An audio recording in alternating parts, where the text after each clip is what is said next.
Above this plinth, until yesterday, June 2020, we had looked for decades at the statue of Edward Colston. I always saw it when I came to Bristol. It was a man just slouching down. He wasn't standing proud.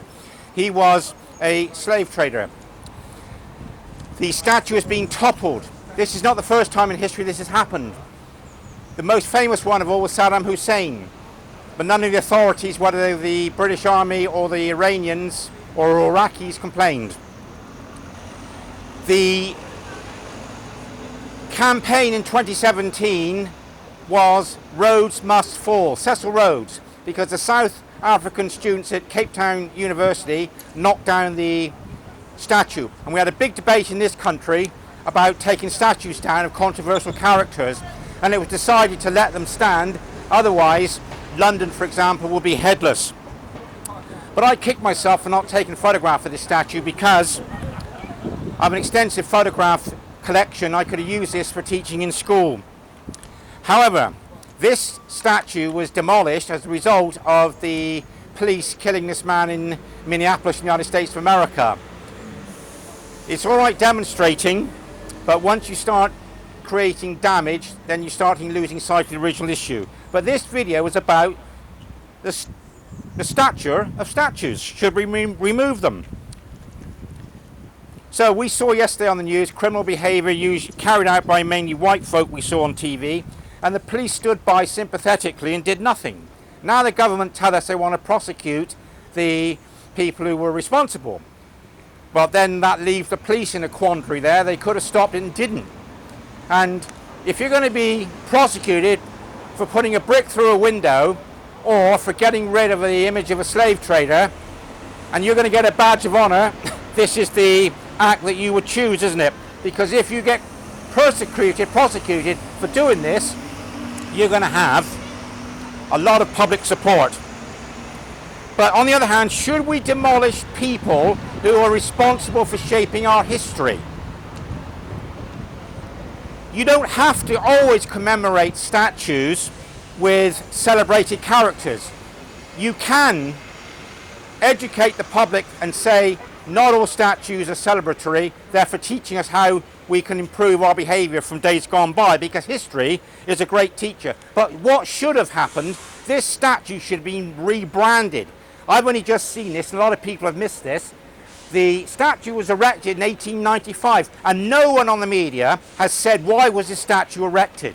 And it was because at the end of the Victorian era, there was a nostalgia for the British Empire in the age of sail, when they were in the age of steam, and they were glorifying their past achievements, Britain at its peak.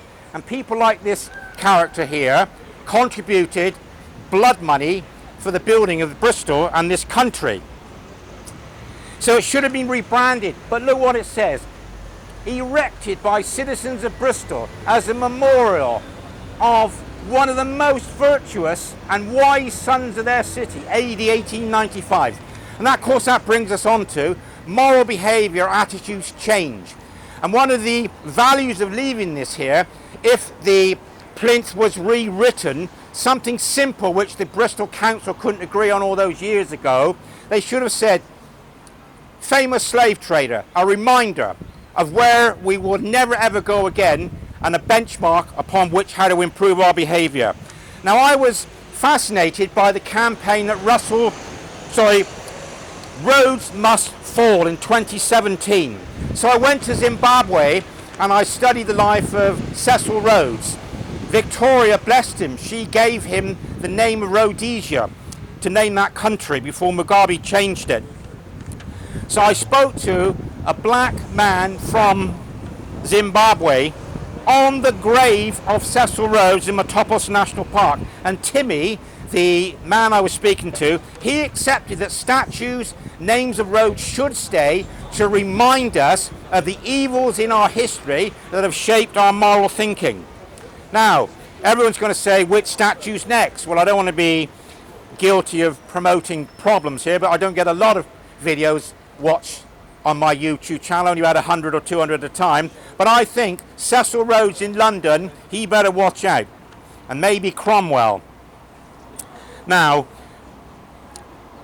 We've got Colston Hall, Colston Tower, Colston Street, Colston Schools. Are we going to get rid of those names? As I mentioned in my video in 2017, it's going to cost a heck of a lot of money. But no one's also raised this point. Why do we need statues? A lot of people have probably walked past this statue not knowing who it was, never even looked at it. Do we need them? When I first started learning about Brunel, I did not depend upon a statue to galvanise my interest in the great man. I've learned there's 4 Brunel statues.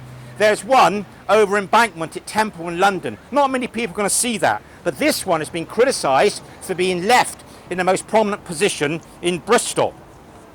There's a Brunel statue on platform 8 at Paddington, which adorns the cover of my next book.